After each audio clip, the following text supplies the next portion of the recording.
দেখেন না আজকে ঢাকা বিমান দুর্ঘটনা, উত্তরার কি হালাত, কিসের বাহাদুরি করেন।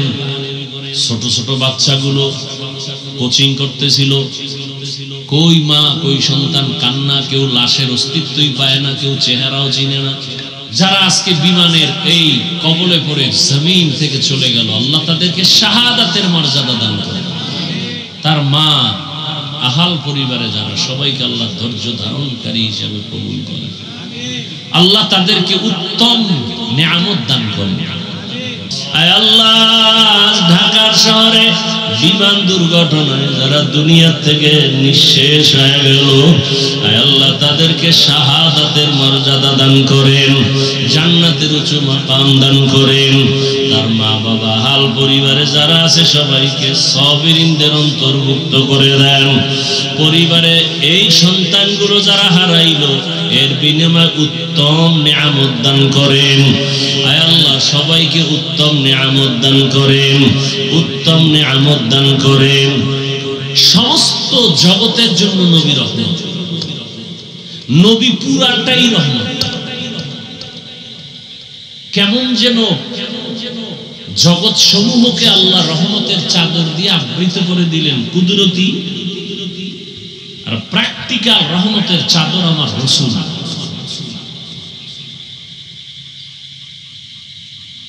রুহের জগতের জন্য রাসূল রহমত, দুনিয়ার জগতের জন্য রাসূল রহমত, কবর জগতের জন্য রাসূল রহমত, হাশরের মাঠে রাসূল রহমত, জান্নাতের ভেতরে রাসূল রহমত, জাহান্নামের জগতের ভেতরে রাসূল রহমত। জান্নাতের জন্য রহমত, জাহান্নামের জন্য রাসূল রহমত। এটা কেমন কথা?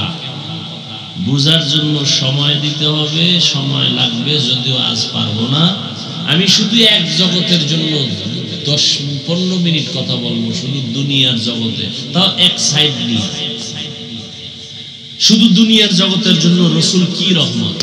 রাসূল দুনিয়ার জগতে নারীদের জন্য আলাদা রহমত, দুনিয়ার জগতে রাসূল পুরুষের জন্য আলাদা রহমত, দুনিয়ার জগতে রাসূল শিশুদের জন্য আলাদা রহমত, দুনিয়ার জগতে রাসূল মুমিনের জন্য আলাদা রহমত, দুনিয়ার জগতে রাসূল বেঈমানের জন্য আলাদা রহমত, দুনিয়ার জগতে রাসূল পশু পাখির জন্য আলাদা রহমত, দুনিয়ার জগতে রাসূল জঙ্গলের প্রাণীদের জন্য, উড়ন্ত পাখিদের জন্য, সমুদ্রের প্রাণীর জন্য নবী রহমত। সব আলাদা আলাদা রহমত।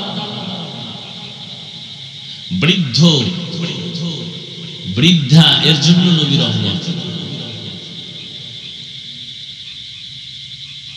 রাসূল এমন এক সময় পৃথিবীতে আসছেন যে সময় পৃথিবী ছিল নোংরা, পরিবেশ ছিল খারাপ, মানুষগুলো ছিল চরিত্রহীন, লম্পট। কেমন লম্পট, কেমন চরিত্রহীন! পৃথিবীতে ওই সময় তাদের মতো চরিত্রহীন পৃথিবীতে আর কোথাও ছিল না। মক্কার মানুষ যে এত খারাপ ছিল, কত খারাপ! বর্তমান আমাদের চোখের সামনে যেই পরিমাণ পরিবেশ খারাপ দেখি, যে মানুষ মারে মারে, আবার বুকের উপর উঠে লাফায়, আবার পাথর দিয়ে আঘাত করে, এর থেকে আরো খারাপ। বাবা নিজে কন্যা সন্তানকে জবাই করে, জ্যান্ত দাফন করে ফেলে, কন্যা পছন্দ করে না। নারীদেরকে সমাজের অবহেলিত বোঝা মনে করে। প্রত্যেকটা পয়েন্টে পয়েন্টে আমাদের জন্য উপদেশ। আপনাদের এই মাদ্রাসা, পার্শ্বে মসজিদ, আশেপাশের এলাকার মানুষ যদি কোনো মদের আড্ডা বসায়, অন্তত মসজিদ মাদ্রাসার পাশে আসবে না, একটু দূরে থাকবে, বলবে খবরদার। যেমন অনেকে বিড়ি টানে, মসজিদের কাছে এসে আর বিড়িটা রাখে না, ফেলে দেয়। কেউ ভাই তুমি ওখানে গেলে বিড়ি টানলে কেউ মারবে না, পরিবেশ আমাকে নিষেধ করে। তাহলে মানুষ ডানে বামে একটু দূরে অন্যায় করলো, মসজিদ মাদ্রাসার কাছে এসে করতে চায় না, অন্তরে বাধা দেয়। আশেপাশের বাড়িওয়ালারা উল্টা পাল্টা কিছু করলো, মসজিদের পাশে যাদের ঘর এরা একটু সেফ থাকে, হিসাব করে চলে। দুনিয়ার সব মানুষ অন্যায় করবে, উল্টা পাল্টা করবে, মক্কার মতো একটা দামি ঘরের মানুষ, পাশের মানুষ তো একটু হলেও হিসাব করে অন্যায় করবে। অথচ ইতিহাস সাক্ষী, পৃথিবীতে মক্কার মতো চরিত্রহীন লম্পট মানুষ পৃথিবীর আর কোথাও ছিল। প্রশ্ন বড় জটিল, অন্য জায়গার মানুষের তুলনায় এত বড় দামি বাইতুল্লাহর পাশের মানুষ এত খারাপ কেন? যে বাইতুল্লাহ দেখলেই সওয়াব, যে বাইতুল্লাহর দিকে শুধু তাকায় থাকলেই সওয়াব, যেই বাইতুল্লাহর নাম নিয়ে আল্লাহ কসম করছেন কোরআনে, সেই বাইতুল্লাহ এরিয়ায় ঢুকলে হত্যার আসামি ক্ষমা, ওই এরিয়ায় থাকা অবস্থা পর্যন্ত, সেই মানুষ এত খারাপ কেন? অনেক কথা আমি সংক্ষেপ বলছি। সেই খারাপ অবস্থার মধ্যে রহমতের নবী আসলেন, মানুষগুলো এতটা পরিবর্তন হয়ে গেল। কেমন পরিবর্তন? আল্লাহ বলেন, জিব্রাইল যাও, একটা লিস্টি দিয়ে দিলাম, রহমতের নবীর হাত মোবারকে দাও। লিস্টির মধ্যে যাদের নাম আছে, রহমতের নবী যেন ঘোষণা করেন এরা বিনা হিসাবে জান্নাতি। সুবহানাল্লাহ। না,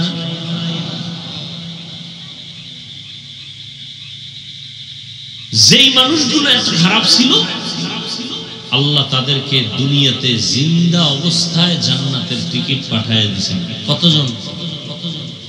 কথা বলেন না কেন ভাই? না আপনারা ওয়াজ মাহফিল শুনেন না? কি ওয়াজ শুনেন? বক্তা বইলে যেবার আপনারা বিড়ি টানবেন, নাহলে বয়ে বয়ে গল্প করবে, বক্তারে লাগাই দিয়ে। 10 জন সাহাবার নামে ওপেন জান্নাতের টিকিট এসে হাজির। এই কথাটার কোনোদিন আপনারা শুনছেন? তাহলে বলেন তো, প্রথম 10 জনার প্রথম কে? বলেন। দ্বিতীয় কে? কষ্ট হয় নামগুলো বলতে। তৃতীয় কে? চতুর্থ কে? আলী। আলী আপনার ছোট ভাই। সুন্দর করে নামগুলো বলবো। এই যে কি বলবো, কথায় অন্যদিকে যায়। মুহররম মাস চলতেছে, কারবালার ঘটনা মসজিদের মাইকে বাজতেছে পুরো মাস। অথচ আমার দুঃখ লাগে, কারবালার ঘটনার মূল ব্যক্তিটার নাম পর্যন্ত সুন্দর করে বলতে পারে। নাম হলো হোসাইন রাদিয়াল্লাহু আনহু। রাদিয়াল্লাহ তো পরে, হোসাইন নামটাও কইতে পারে না। হোসেন হোসেন হোসেন নাম কয়, হোসেন নাম ছোট ভাই। অন্যায় করলে দোষ নাই, আমি ধরায়া দেই কেন? আমার দোষ। এই যে অন্যায় করতেছে এটা দোষের না, আমি ধরায়া দেওয়াটা এটা দোষ। এই হোসাইন হোসাইন নামটাও বলে নাই, হোসেন হোসেন কয়া যারা ভক্ত প্রকাশ করতে চায়, বাংলাদেশের প্রত্যেকটাকে যদি ধরে ধরে জিজ্ঞাসা করি, এই হোসেন হোসেন নাম কয়ে যে ভক্তর প্রমাণ দিতে চাও, কারবালায় তিনি গেছেন কেন? জবাব দাও। আম্মা জান আয়েশা রাদিয়াল্লাহু আনহা নিষেধ করছেন, হোসাইন কারবালায় কুফায় যাইও না, তিনি গেলেন কেন? জবাব দাও। একটা হোসেন নামই বলতে পারেনি, ভক্তরা বলতে পারবে না কেন গেছেন, কেউ বলতে পারবে না কেন গেছেন। রসুলের ইন্তেকালের 61 বছর প্লাস এরপরে কারবালার ঘটনা ঘটলো। 61 বছর প্লাস।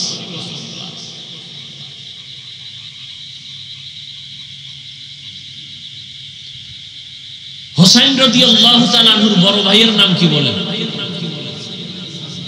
তিনিও তো শহীদ হয়েছেন। হাসান হুসাইনের বাবা হযরত আলী রাদিয়াল্লাহু আনহু। কে সে আলী? আলীর গুণগান বলি রাত পার হয়ে যায়। 7 বছর বয়স, কেউ বলছেন 11 বছর, কেউ বলছেন 8 বছরে রসুলের হাতে হাত লাগাই দিয়েছেন হযরত আলী, কালেমা পড়ে ফেলছেন। এতদিন ছিল চাস্তো ভাই, এখন তিনি সাহাবী, কিছুদিন পরে হবেন রসুলের জামাতা। রসুল কি বলেন আলী সম্পর্কে? আনা দারুল হিকমা ওয়া আলীউন বাবুহা, আমি ইলম ও হিকমতের ঘর, আর আলী হলো এই হিকমত ও ইলমের দরজা। সে আলী তো শহীদ হয়েছেন।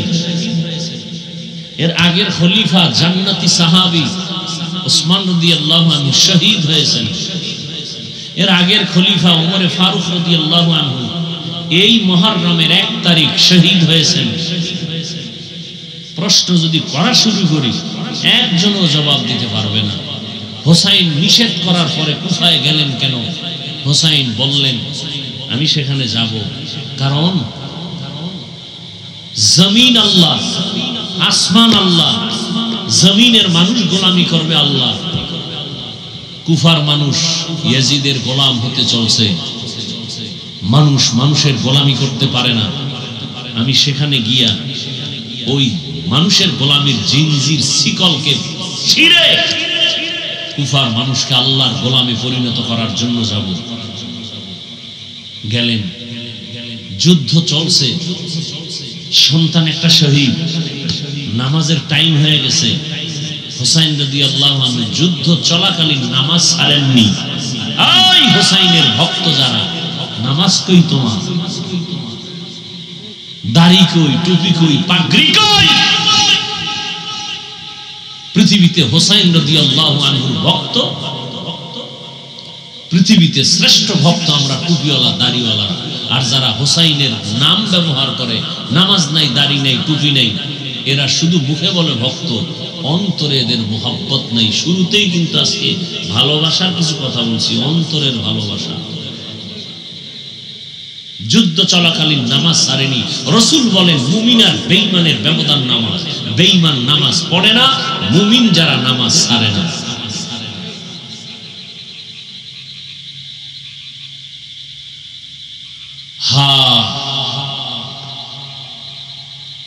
রহমতের নবী আসলেন, রসুলের আদর্শ যখন গ্রহণ করলো, সেই খারাপ মানুষগুলো এখন এতটা দামি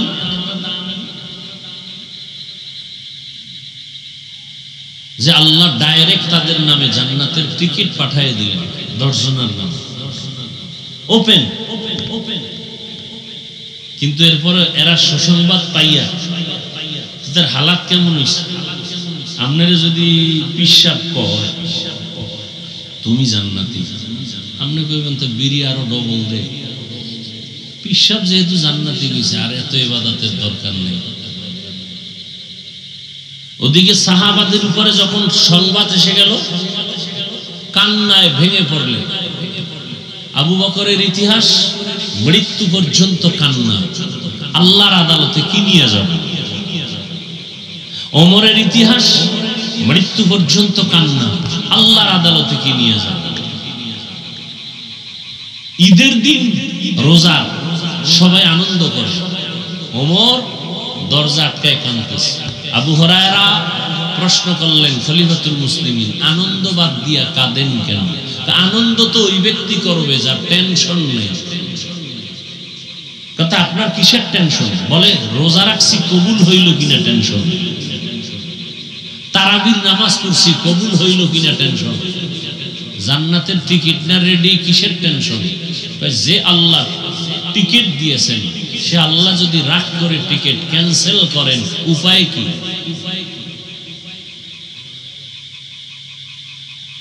আশেকে রসুল তো তারা, গলায় ছুরি আসবে, দাড়ির মধ্যে অস্ত্র লাগবে না, এরা তো আশেকে রসুল। ওমরকে জিজ্ঞাসা করেন নবীজি, ওমর আমাকে আপনি ভালোবাসেন? বলে না। কি পরিমাণ?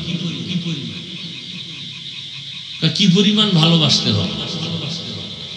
আপনার পরিবার, কাহা এর থেকে বেশি, আপনার জীবন থেকে বেশি। না না না না না, নবীজি বললেন আপনি পূর্ণ মুমিন হতে পারেন জীবন থেকেও বেশি আমাকে ভালোবাসতে হবে। রসুল বলতে দেরি, ওমর বিদ্যুতের গতিতে বলে, আল্লাহর জাতের কসম, আমি আমার জীবন থেকে বেশি আপনাকে মুহাব্বত করি। নবীজি বললেন, আপনি এখন কামেল মুমিন হয়ে গেলেন। নবীজি বলেন, আকাশে তাকায় দেখো, অগণিত তারকা, গণনা করা যায় না। আমার ওমরের আমল তারকার থেকেও বেশি, গণনা করা যায় না। সেই ওমর ঈদের দিন কান্না করে, তারাবি কবুল হইল কিনা টেনশন, কোরআন খতম করেছি কবুল হইল কিনা টেনশন। আর আপনি সারা জিন্দেগিতে কোরআন শরীফ ধরেনই না, আপনার টেনশনই নেই।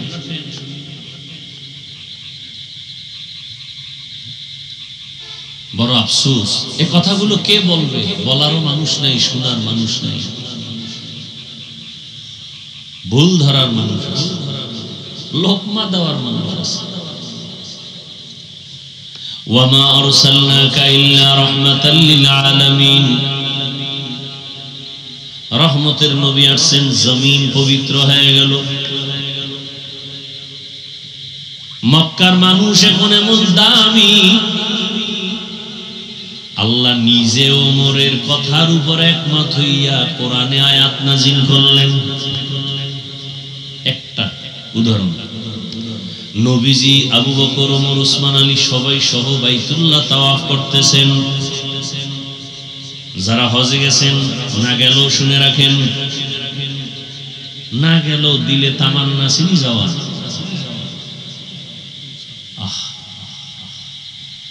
আল্লাহ সবাইকে কবুল করুন। রহমতের নবী বাইতুল্লাহ তাওয়াফ করলেন। তাওয়াফ করার পরে 7টা চক্কর দিয়া 2 রাকাত নামাজ পড়তে হয়। তাওয়াফের নামাজ ওয়াজিব। নবী তাওয়াফ করলেন, কিন্তু নামাজ যে পড়বেন, কোথায় পড়বেন? রহমতের নবী বললেই তো হয়ে যায়, রবের সাথে তার ডাইরেক্ট কানেকশন। কিন্তু নবী আর পর সাহাবাদের পরামর্শ সারা সিদ্ধান্ত নেন না। সাহাবায়ে কেরাম আপনারা পরামর্শ দেন, তাওয়াফের নামাজ কই পড়ি? কেউ বলেন, ইয়া রাসূলুল্লাহ, বাইতুল্লাহর দরওয়াজা বরাবর 2 রাকাত নামাজ পড়ি।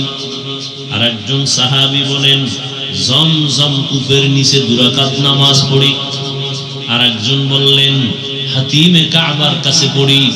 ওমর বললেন, ইয়া রাসূলুল্লাহ, ইব্রাহিম নবী যেই পাথরের উপরে দাঁড়াইয়া বাইতুল্লাহ নির্মাণ করছেন, ইসমাইল সন্তান সহ, ওটাকে মাকাম ইব্রাহিমই বলে। আমার মন বলে আপনি মাকাম ইব্রাহিমের বরাবর পেছনে 2 রাকাত নামাজ আদায় করেন।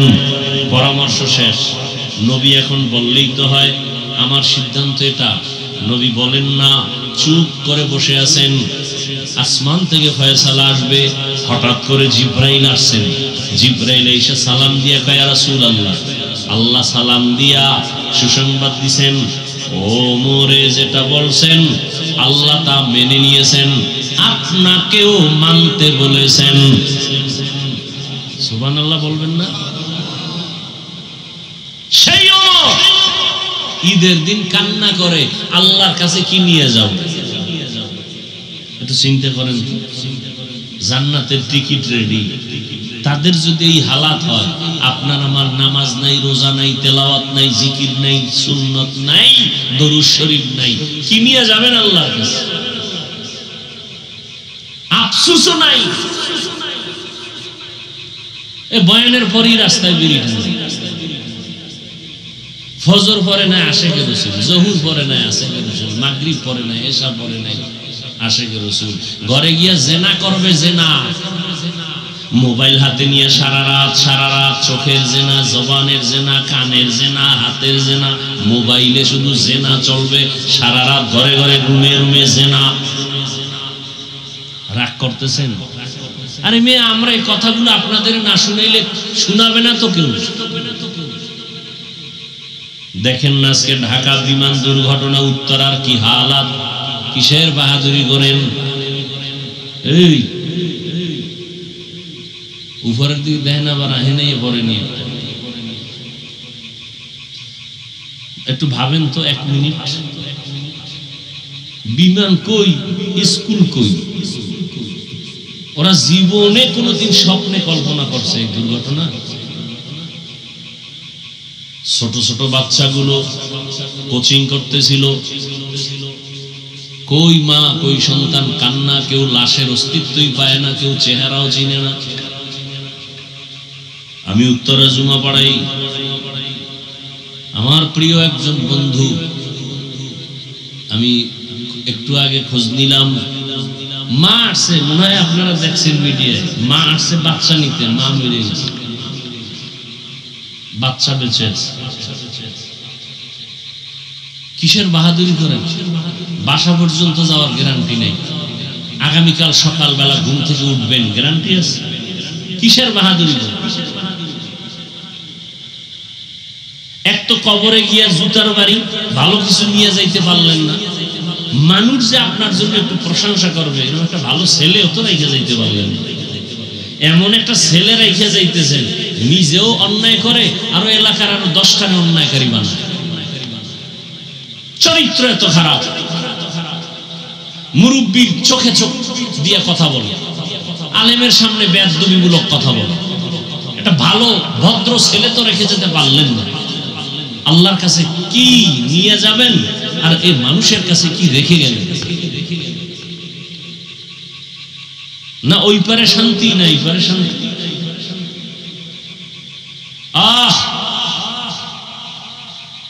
যারা আজকে বিমানের এই কবলে পড়ে জমিন থেকে চলে গেল, আল্লাহ তাদেরকে শাহাদাতের মর্যাদা দান করে। তার মা, আহাল পরিবারে যারা, সবাইকে আল্লাহ ধৈর্য ধারণকারী হিসেবে কবুল করে। আল্লাহ তাদেরকে উত্তম নিয়ামত দান করে। দোয়া করা ছাড়া কি করতে পারি? বড় কঠিন হাল।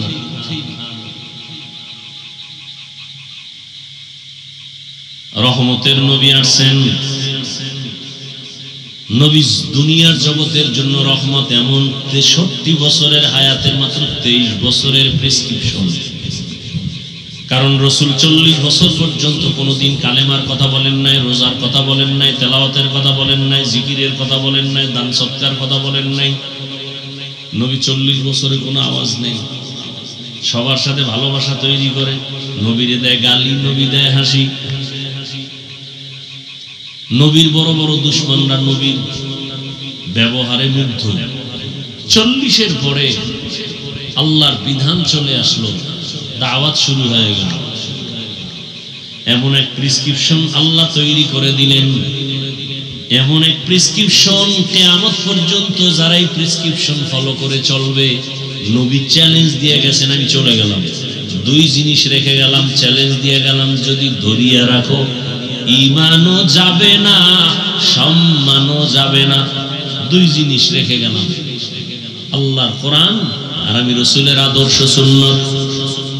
আপনাদের থেকে একটু সংক্ষেপে জিজ্ঞাসা করে জানতে চাই, নবীজির রেখে যাওয়া সুন্নাত আদর্শ, এটা মানবে কারা? হিন্দুরা, ইহুদি, খ্রিস্টান? আপনারা বলুন তো, রসুলের রেখে যাওয়া সেই আদর্শ মানবে কারা? বলেন, কোন দেশের মুসলমান? শুধু আপনাদের এই নবীনগর বা এই বাঙ্গুরা বা, হ্যাঁ, আপনি মানেন না কেন? হ্যাঁ, সমস্যা হতে পারে কি? নবীজির আদর্শ মানতে গেলে ভাল লাগে না? এর থেকে আরো সুন্দর আদর্শ আছে, তাহলে আপনি মানবেন না। শুধু আপনি কেন, আমি মানব না। কেউ যদি এখানে দাঁড়ায় বলেন, এই হাফিজ ভাই বহু ওয়াজ জীবনে করছেন, আজকে আমগো ওয়াজ শুনেন, কি রসুলের আদর্শ থেকে আরো সুন্দর আদর্শ আছে শেখ মুজিবুর রহমানের ভেতরে। আমি আল্লাহকে সাক্ষী রেখে বলছি, আমি রসুলেরটা বাদ দিয়া শেখ সাহেবেরটা নিব। যদি প্রমাণ দিতে পারেন রসুলের থেকে শেখ সাহেবের আদর্শ ভালো।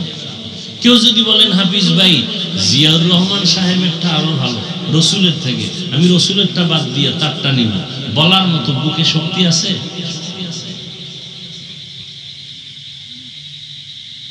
বরং আমি কি বলি, এ দুনিয়াতে রসুলের আদর্শ বাদ দিয়া নতুন আদর্শ বাজারজাত করছে আর বুঝাইছে মুহাম্মদেরটা থেকে আমগোটা ভালো। বলল, কে তুমি? আমি আব্রাহাম লিঙ্কন।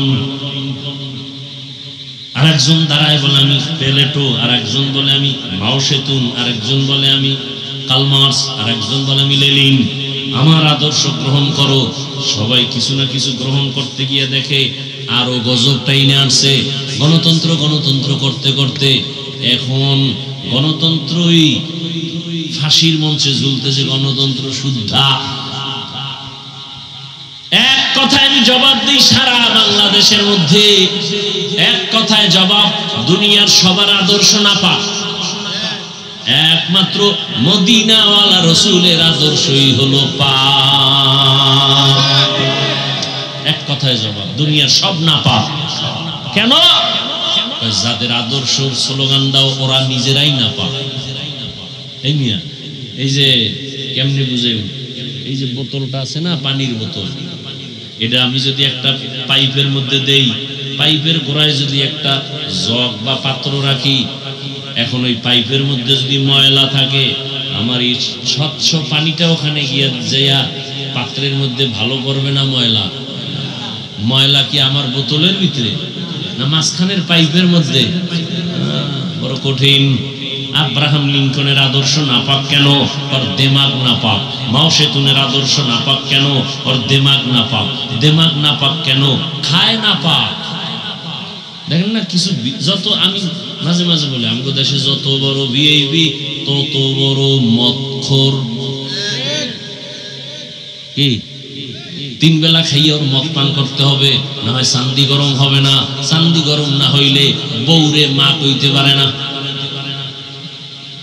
এরকম জানোয়ার আছে না, বউরে মা কয়, এমনি কয়, তার মার ছিঁড়ে গেছে। যত বড় ভিআইপি তত বড় নেশাখোর। তাহলে খাইয়ে লইয়া দিমাগ না পাক। ও জবানে আর দিমাগ দিয়ে যা বের করে সব না পাক। আর আমার রসুল 63 বছর হায়াতে আমার রসুল কোনদিন একটা মিথ্যা কথা বলেন নাই। পৃথিবীতে দ্বিতীয় আর একজনের নাম কও যে মিছা কয় না। বরং ঘরের মধ্যে বৈশা পাওনাদারে যখন টেলিফোন করে, আমি জমিনে নাই, আছে ঘরের মধ্যে, আমি জমিনে নাই। একদিন ধৈর্য একটারে কইতেছে, তুমি না ঘরে ছিলা, তুমি মিছা কথা কইলে কেন জমিনে নাই? আসলে আমি জমিনে ছিলাম না, খাটের উপরে ছিলাম।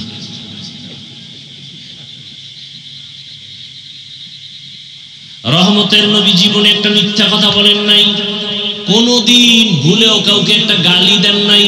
হাজারো গালি শুনছেন, গালির জবাবও দেন নাই। রহমতের নবী কতটা দিলওয়ালা, কোনদিন দুটো চোখ গরম করে কারো দিকে তাকান নাই। কেন? নবী যদি গরম চোখে কারো দিকে তাকায়, জায়গায় পুরিয়া ছাই হয়ে যায়। রসুলের সে চোখের পাওয়ারের অ্যাকশন, রসুলের ব্যবহারে কেউ বলতে পারবে না আমি কষ্ট পেয়েছি। কেমন মায়ার নবী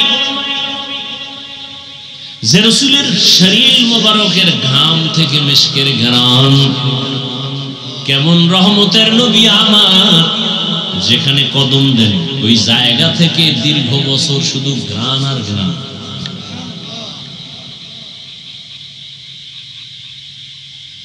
কেমন মায়ার নবী, কেমন দয়ার নবী।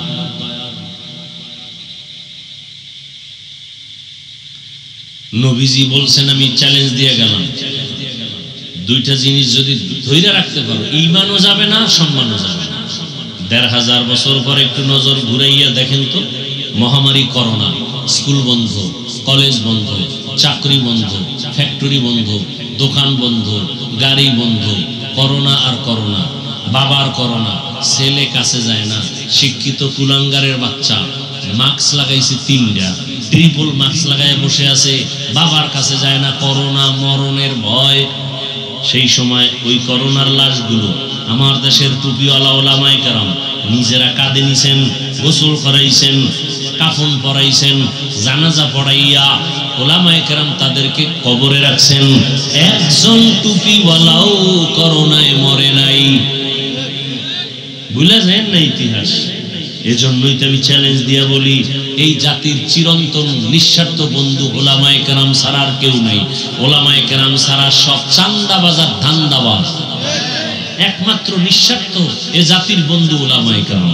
এই জাতির জন্য এত দামি তারা, নিজের বউ নিয়ে এত পেরেশানি করে না, উম্মত নিয়ে যেই পেরেশানি করে, নিজের ছেলেরে সময় দেই না, মেয়েরে দেই না, ঘরে দেই না, 24টা ঘন্টা উম্মতের পেছনে তাবলীগওয়ালাদের মেহনত, পীর মাশায়েখের মেহনত, মাদ্রাসাওয়ালাদের মেহনত, আলেম ওলামাদের মেহনত, সব সময় এই উম্মতের পিছনে। সরকারি চাকরি করে, বেসরকারি চাকরি করে যারা, ডিউটি 8 ঘন্টা, নিম্নে বেতন 20,000। ঠিক নেই? ইমাম সাহেবের ডিউটি কয় ঘন্টা? কথা কয় না। সত্য কথাটা বলতে এত টেনশন করেন কেন? ইমাম সাহেবের ডিউটি কয় ঘন্টা? 24 ঘন্টা। বেতন কত? ওই যে পাথর মারছে এগো, সেও তো এগো অন্যায় আরো মারাত্মক। 8 ঘন্টা ডিউটি, 20,000 টাকা বেতন, টেবিলের তলে আরো কত মুক্তা টুক্তা তো পায়। আর 24 ঘন্টা ডিউটি, বেতন দেয় 5,000 6,000। তাও ধমক কি? একক তো নামাজ না পড়াইলে ইমামের উপরে রিমান্ড শুরু হয়ে যায়। রিমান্ড গেছিলেন কই? এরকম বেয়াদব আছে না নাই? আল্লাহ হেদায়েত দান করুন। এরপরেও কোন আলেম, কোন ইমাম গালি দেয় না, বরদোয়া করে না, কলিজা ভরে দোয়া করে। কেন? ওই রহমতের নবীর আদর্শের দিলটা বড়। এই জন্য যত গালি দেয় জবাব দেয় না, বরং দোয়া করে, হে আল্লাহ এলাকায় শান্তি দাও, কবর আল্লাহদের জান্নাত দাও, ব্যবসা চাকরি যারা করে বরকত দাও, অসুস্থ রোগীদের সুস্থ বানাও, দোয়াই করে। এরপরও ঘুরে ফিরে আলেমের উপরে দোষ। আলেম ভালো না, ভালো না বলতে বলতে বলতে বলতে বলতে বলতেই শেষ পর্যন্ত নিজের অস্তিত্ব শেষ। এরপরও ঘাড় সোজা হয় না। রহমতের নবীর আদর্শ, নবী বলেন ধরে রাখো, ঈমান যাবে না, সম্মানও যাবে না। চেয়ারম্যানের চেয়ারের মেয়াদ শেষ, এমপি সাহেবের মেয়াদ শেষ, রাসূলের আদর্শওয়ালাদের চেয়ারের কোনো মেয়াদই নেই। আছে কি আমাকে চেয়ারের কোনো মেয়াদ আছে? সম্মান আর সম্মান, টাকা দিয়ে সম্মান কিনা যায় না। অতএব আমি বলবো বাবা, সারা রাত বয়ান শুনে কি লাভ হবে যদি ফজরের নামাজ ঠিক মতো না হয়? রহমতের নবী বলেন, এ উম্মত এশার নামাজ পড়ে যদি ঘুমাও, আবার ঘুম থেকে উঠিয়া যদি ফজরের নামাজ আদায় করো, ঘুমাইয়া যে সময় কাটাইছো ওই সময়টাও ইবাদতে লেখা হবে।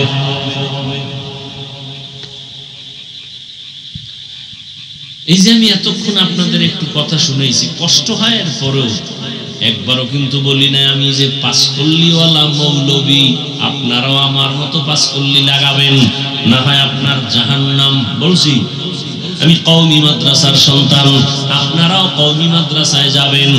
একবারও বলি নাই আমি তাবলীগের লাইনের সন্তান, আপনারাও তাবলীগে যেতে হবে। একবারও বলি নাই আমি পীর সাহেবদের মুরিদ, আপনাদেরও যেতে হবে। একবারও বলি নাই, বরং আমি আপনাদের শুরু থেকে বলতেছি, এখন আবার বলতেছি, রহমতের নবীর আদর্শের মালা গলায় লাগান। আমি হুজুর হইতে আপনাকে বলি নাই, বলবো না।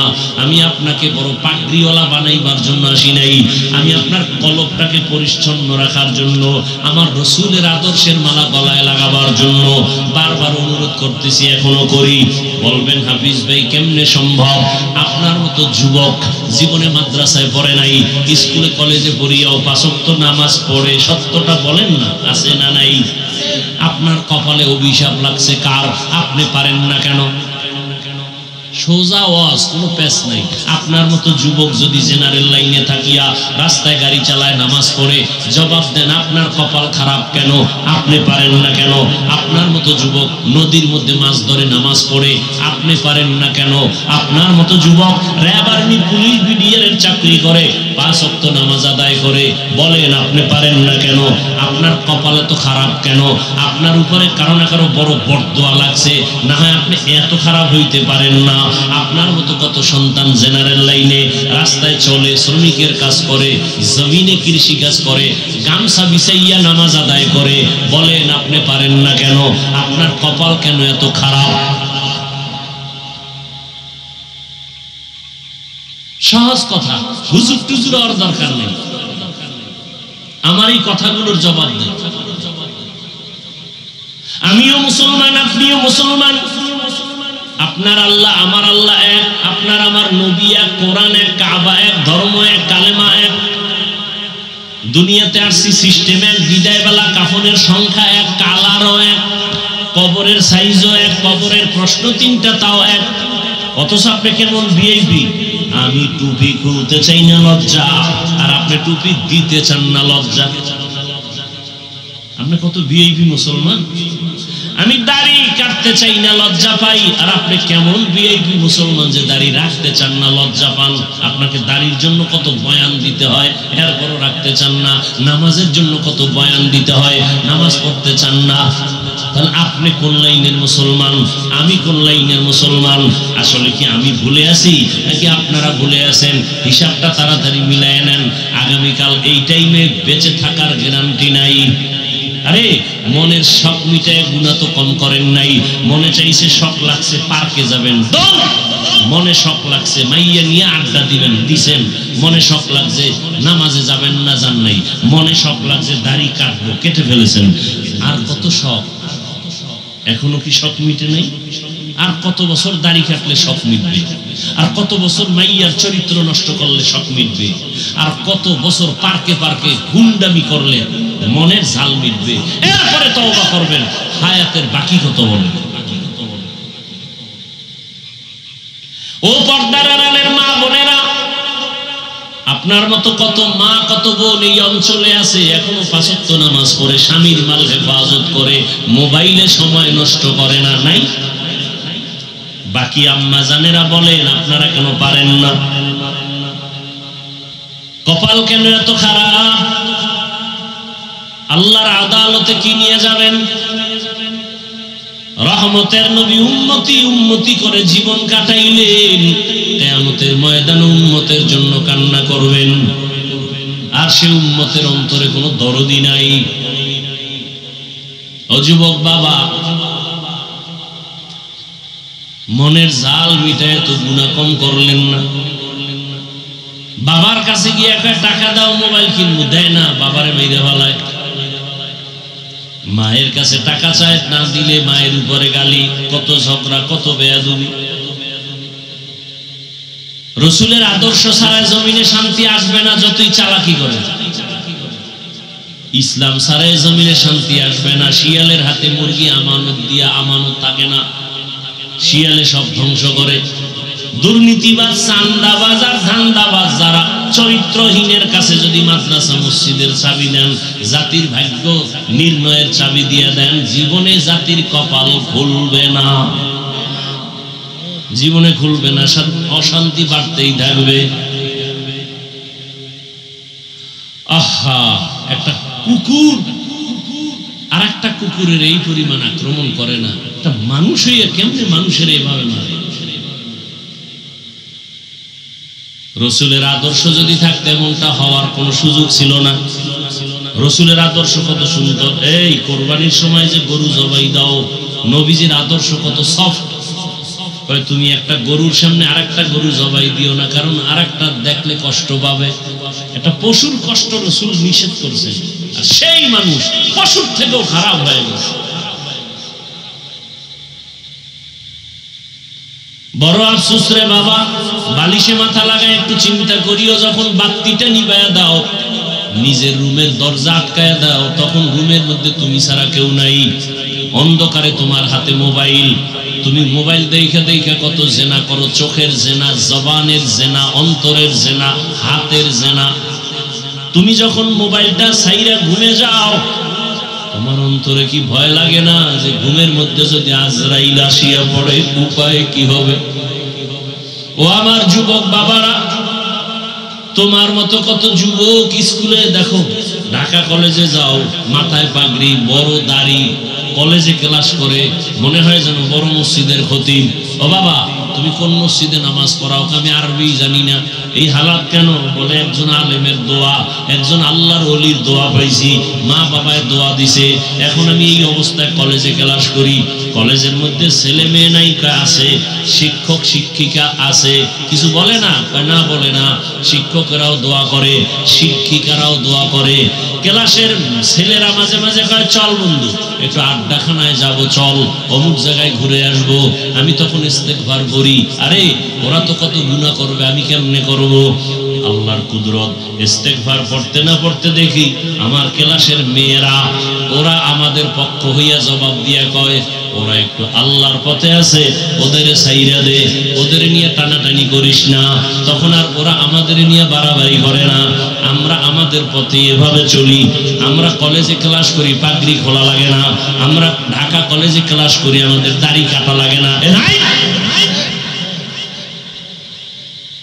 ও ব্যবসায়ী বাবারা, আপনার মতো কত ব্যবসায়ী ব্যবসা করে, নামাজ ছাড়ে না, শাটার বন্ধ করে মসজিদে চলে যায়। কিয়ামতের ময়দানে আল্লাহ তাকে জিজ্ঞাসা দাঁড় করায় বলবে, এই বেঈমান, তোর পাশের ব্যবসায়ী নামাজ ছাড়ে নাই, তুই ছাড়লি কেন? হুজুর বাদ দেন মিয়া। আপনার লাইনের লোক যখন দাঁড় করাবে কি জবাব দেবে? আপনার পাশের ব্যবসায়ী নামাজ পড়ছে, ব্যবসা করছে, আপনি পারলেন না কেন? কি জবাব দিবেন আল্লাহর কাছে? সাহাবায়ে কেরাম এত সুন্দর আমল, এত সুন্দর তাকওয়া, যাদের উপরে আল্লাহ খুশি হইয়া জান্নাতের টিকিট দিয়ে দিলেন, তারা এরপরও কান্না করেছেন। আবু বকরের কান্না, ওমরের কান্না, ওসমানের কান্না, আলীর কান্না। আরে হোসাইন রাদিয়াল্লাহু আনহু রাসূলের কত আদরের। একদিন বাবা হযরত আলীকে বলে, এই আব্বু, আপনি আমি হোসাইনরে ভালোবাসেন? হযরত আলী কহা বাসি। আমার বড় ভাই হাসান রে ভালোবাসেননি? বাসি। আমার আম্মু ফাতেমারে ভালোবাসেননি? বাসি। আমার নানাজিরে ভালোবাসেননি? আল্লাহরে? কহা আল্লাহরও ভালো। আব্বু আপনার অন্তর কয়টা? কয়েকটা। এক অন্তরে এতজনের ভালোবাসার মানে কি? অন্তর একটা, জায়গা দিছেন কতজন? বড় কঠিন হালাত। ও আমার যুবক বাবারা, চোখের সামনে দেখায় দিলাম আমরা রাসূলের আদর্শ মানতে গিয়ে টুপি পরছি, কোনো পীর সাহেবের গোলামি করি না, আমরা কোনো পীরের গোলামি করি না। রাসূলের আদর্শের মহব্বতে দাঁড়িয়ে রাখছি, কোনো পীর সাহেবের কথায় দাঁড়িয়ে রাখি না। বরং রাসূলের মহব্বত এতটা অন্তরে ঢুকাইছি যে দাড়ি, টুপি, পাগড়ি রাসূলের আদর্শের বাইরে পীর সাহেব যদি যায়, পীর সাহেব তালাক। আমার রাসূল আসল। কি? আমার রাসূল আসল। আমার রাসূলের আসল মাইনা পীর। আমার রাসূলকে ঠিক রেখা মা, আমার রাসূলকে ঠিক রেখা বাবা, আমার রাসূলকে ঠিক রেখা আমার আউলিয়া, আমার রাসূলকে ঠিক রেখা আমার উস্তাদ। আমার রাসূলের যে ঠিক রাখবে না, সে আমার আপন হতে পারে না। সোজা কথা। কই রাসূলের আদর্শ মানার কারণে সম্মান তো কমে নাই। রাসূলের আদর্শ মানার কারণে কয়ামগত মানুষ চেয়ারম্যানের চেয়ারের মেয়াদ শেষ, কয়ামগত মেয়াদ শেষ নাই, বরং সম্মান আর সম্মান।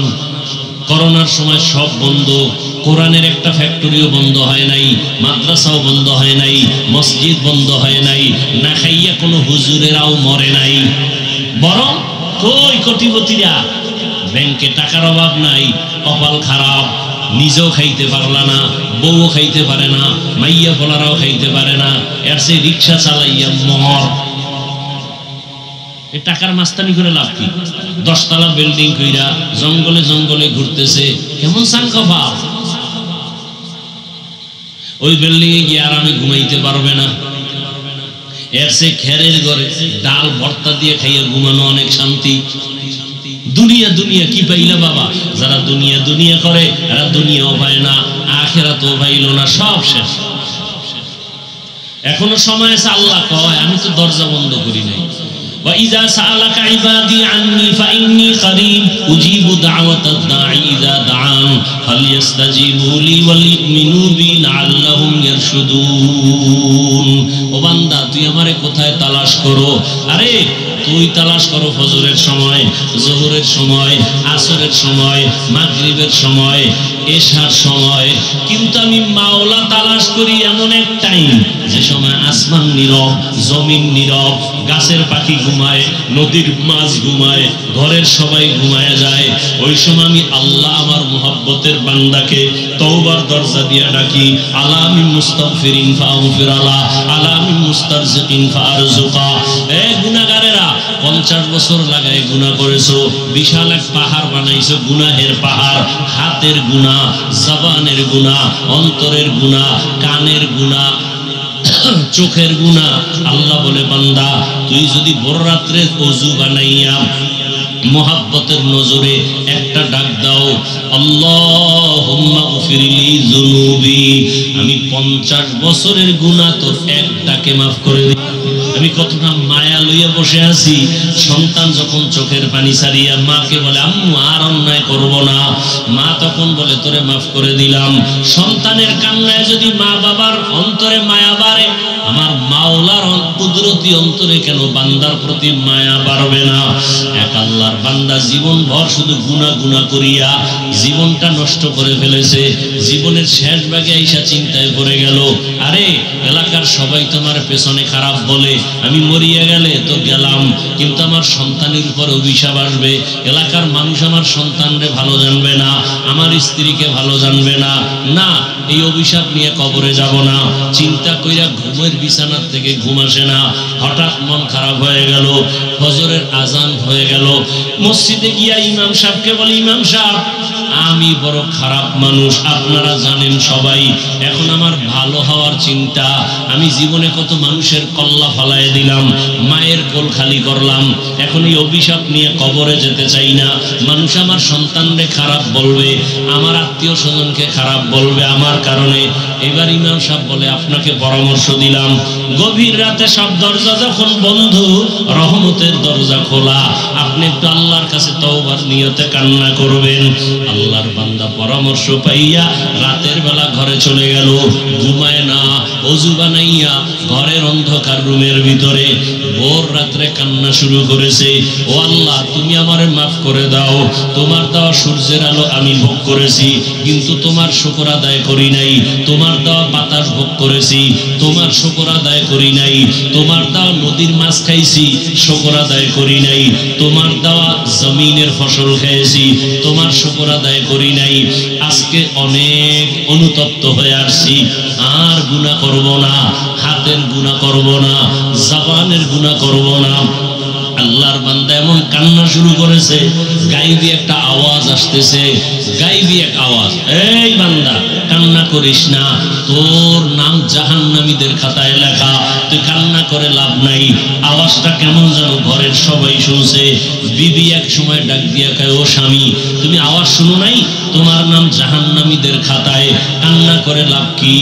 স্ত্রীর এই কথা শুনিয়া গুনাহগার বান্দা বলে, বিবি বলো এই দরজা ছাড়া আর নতুন কোন দরওয়াজা আছে নাকি যেখানে গিয়া কান্না করলে ক্ষমা পাবো?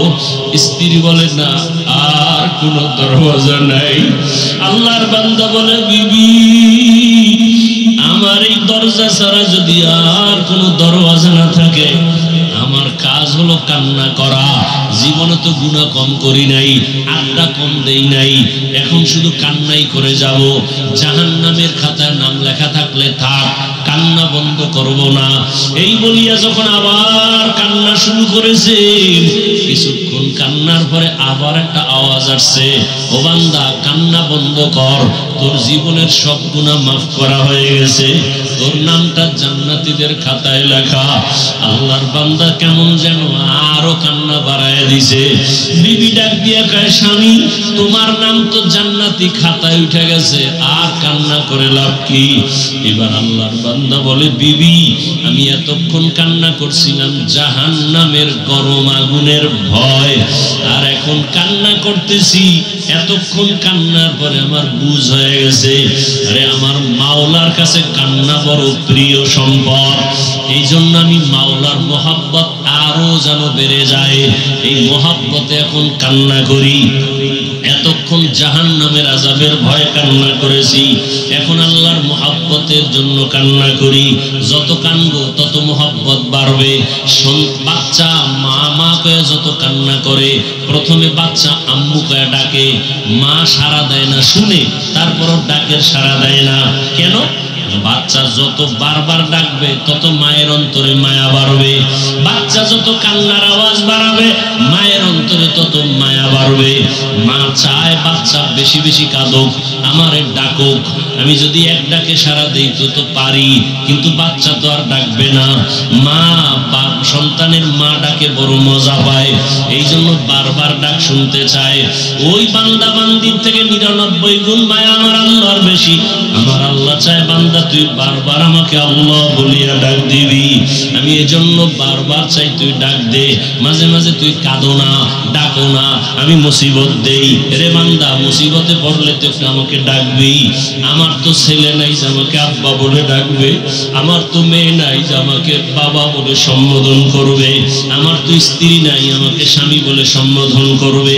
বরং আমি বড় আদর করে বানাইছি মানুষ। আমি মানুষ বানাইয়া মানুষের দিকে তাকায় থাকি, কখনো আমাকে আল্লাহ বলে ডাক দিবে। এরে বান্দা, তুই মাকে ডাকো, বাবাকে ডাকো, ভাইকে ডাকো, বোনকে ডাকো, সন্তানের গালে চুমা খাও। এরে বান্দা, ওই সন্তানের চেহারা সুন্দর তো বানাইছি আমি। স্ত্রীকে দিয়া কত মজা করো, ওই মজা তো দিলাম আমি। এত কিছু পাইয়া আজকে তুই আমারে ভুলিয়ে গেছো। ওরে একবার যদি কলিজা দিয়া আল্লাহ বলে ডাক দিয়া বলতি, দয়ার মালিক, জীবনে নাফরমানি করিয়া জীবন নষ্ট করেছি, আর গুনাহ করব না, আমি আল্লাহ তোর জীবনের সব গুনাহগুলো মাফ করে দিতাম। বান্দা, গুনাহ করছো, তওবা করো। ও যুবক বাবারা, ও পর্দার আড়ালের মা বোনেরা, আপনার মতো মা পর্দা করে, নামাজ পড়ে, স্বামীর মাল হেফাজত করে, সন্তানটাকে আদর্শওয়ালা বানানোর মেহনত করে। ডাক্তার বানাবেন, কোরআন পড়নেওয়ালা বানান। ইঞ্জিনিয়ার বানাবেন, কোরআন পড়ায়া দেন। সন্তান ডাক্তার হলো কোরআন পড়ে দোয়া করবে, ইঞ্জিনিয়ার হলো কোরআন পড়ে দোয়া করবে, প্রফেসর হলো কোরআন পড়ে পড়ে মা বাবার জন্য দোয়া করবে। আল্লাহর কাছে কান্না করে দোয়া করেন, আল্লাহ আদবওয়ালা বিনয়ী আদর্শবান সন্তানের মা বানাও, বাবা বানাও। মুরব্বীরাও তওবা করেন, যুবক বাবারাও তওবা করো। আর জীবনে নামাজ ছাড়বা না, দাড়ি কাটবা না, বেপরদায় চলবা না, মা বাবার সাথে বেয়াদবি করবা না। শিক্ষকের দোয়া নিয়া, উলামায়ে কেরামের পরামর্শ নিয়া, নবীর আদর্শ মেনে জীবন চালাইবা। আল্লাহ আমাদের সবাইকে খাঁটি তওবাওয়ালা জীবন দান করেন। তওবার উপরে মজবুত হইয়া চলার মতো তৌফিক দান করেন, আমিন। আলহামদুলিল্লাহি রাব্বিল আলামিন, ওয়াসসালাতু ওয়াসসালামু আলা সাইয়্যিদিল আমবিয়া ওয়াল মুরসালিন ওয়া আলা আলিহি ওয়া আসহাবিহি আজমাইন। ইয়া আরহামার রাহিমিন, ইয়া আরহামার রাহিমিন, ইয়া আরহামার রাহিমিন। রব্বিরহামহুমা কামা রব্বায়ানি সগীরা। আল্লাহুম্মা ইন্নাকা আফুউন কারীম তুহিব্বুল আফওয়া ফা'ফু আন্না। আল্লাহুম্মা ইন্না নাসআলুকা রিযাকা ওয়াল জান্নাহ ওয়া নাউযু বিকা মিন সাখাতিকা ওয়ান নার। ও দয়ার মালিক, আমরা গুনার বোঝা নিয়ে আপনার দরওয়াজায় হাজির। তওবার নিয়ত করেছি, আর গুনাহ করব না, নামাজ ছাড়ব না, দাড়ি কাটবো না, বেপরদায় চলব না, মা বাবার সাথে বেয়াদবি করব না। উলামায়ে কেরামের পরামর্শ নিয়া নবীজির আদর্শ মেনে চলব। আমাদের তওবা কবুল করে নেন, গুনাহমুক্ত জীবন দান করেন। আয় আল্লাহ, মাহফিল কবুল করে নেন, মাদ্রাসা কবুল করে নেন, মসজিদ কবুল করে নেন, এলাকাবাসীকে কবুল করে নেন, দান সদকা যারা করেছে কবুল করে নেন। ঘরে ঘরে শান্তি দান করেন, সারা দুনিয়াবাসীকে মাফ করে দেন, মুসলমানকে হেফাজত করেন। আয় আল্লাহ, জালেমের জুলুম থেকে হেফাজত করেন, বাংলাদেশ শান্তির দেশ বানায় দেন, জুলুম থেকে হেফাজত করেন, বাতিলের মোকাবেলায় বিজয় দান করেন, বাতিলকে বাতিলের দ্বারা দমন করে দেন। আয় আল্লাহ, মা বোনদের আবেদা পর্দাওয়ালা বানায় দেন, সন্তানগুলো নেককার বানায় দেন, ঘরে ঘরে সুন্নতের বাতি জ্বালায় দেন, নবীজির রওজা মুবারকে গিয়া সালাম দেওয়ার তৌফিক দান করেন, বাইতুল্লাহর গিলাফ ধরে লাব্বাইক বলার তৌফিক দান করেন। আয় আল্লাহ, প্রত্যেকের সন্তানকে দিনদার বানায় দেন, লেখাপড়া যারা করে পরীক্ষার্থী কামিয়াবি দান করেন। আয় আল্লাহ, যারা মেহেরবানি করে প্রত্যেকটা সন্তানকে মা বাবার বাধ্যগত বানায় দেন, ছাত্রগুলোকে শিক্ষকের বাধ্যগত বানায় দেন। আয় আল্লাহ, সবার কামাই রুজি ব্যবসায় হালাল ভাবে বরকত বাড়ায় দেন, হারাম থেকে হেফাজত করেন, অভাবীদের অভাব দূর করে দেন। আয় আল্লাহ, সারা দুনিয়াবাসীকে মাফ করে দেন, নবীজির সুন্নাত ওয়ালা জিন্দেগি দান করেন, আমার কলিজার যুবকদের কবুল করে নেন, মোবাইলের গুনাহ থেকে হেফাজত করেন। আয় আল্লাহ, 5 ওয়াক্ত নামাজি বানায় দেন, নামাজ কাজা হওয়া থেকে হেফাজত করেন, চলার পথে ইজ্জতের সাথে হেফাজত করেন। আয় আল্লাহ, সাদায়ে কেরাম তালিবুল ইলমদের হেফাজত করেন, আমাদের জান মাল আহাল পরিবার হেফাজত করেন, আওয়াজে কথায় রুহানিয়াতে স্পষ্টতা বাড়ায়া দেন, রব বাড়ায়া দেন, ইলম হিলম হিকমত আমলে বরকত বাড়ায়া দেন, উলামা তোলাবা উম্মতের অন্তরে ইজ্জত মুহাব্বত রব বাড়ায়া দেন। আয় আল্লাহ, সবার সাথে মুহাব্বত বাড়ায়া দেন। আয় আল্লাহ তাআলা, বেশি বেশি নেক আমলের তৌফিক দান করেন। আয় আল্লাহ, আমরা যারা হাত তুলেছি জানি না কারা ইয়াতীম, বাবা নাই, মা হারা, অসহায়, মেহেরবানি করে সবার কবর জান্নাত বানায়া দেন, যারা বেঁচে আছেন হায়াত বাড়ায়া দেন, অসুস্থ যারা সুস্থ করে দেন আল্লাহ। আয় আল্লাহ, ঢাকার শহরে বিমান দুর্ঘটনায় যারা দুনিয়া থেকে নিঃশেষ হয়ে গেল, আয় আল্লাহ, তাদেরকে শাহাদাতের মর্যাদা দান করেন, জান্নাতের উঁচু মাকাম দান করেন, তার মা বাবা হাল পরিবারে যারা আছে সবাইকে সাবিরিনদের অন্তর্ভুক্ত করে দেন। পরিবারে এই সন্তানগুলো যারা হারাইলো এর বিনিময়ে উত্তম নিয়ামত দান করেন। আয় আল্লাহ, সবাইকে উত্তম নিয়ামত দান করেন, উত্তম নিয়ামত দান করেন। আয় আল্লাহ, আমার কলিজার প্রত্যেকটা যুবকের দিনদার বানায়া দেন, 5 ওয়াক্ত নামাজি বানায়া দেন, নামাজ কাজা হওয়া থেকে হেফাজত করেন, নবীজি সাহাবায়ে কেরামদের আদর্শওয়ালা আমাদের বানায়া দেন, গুনাহের প্রতি ঘৃণা জমায়া দেন, নারীদের ফিতনা খেদমতের ফিতনা থেকে হেফাজত করেন।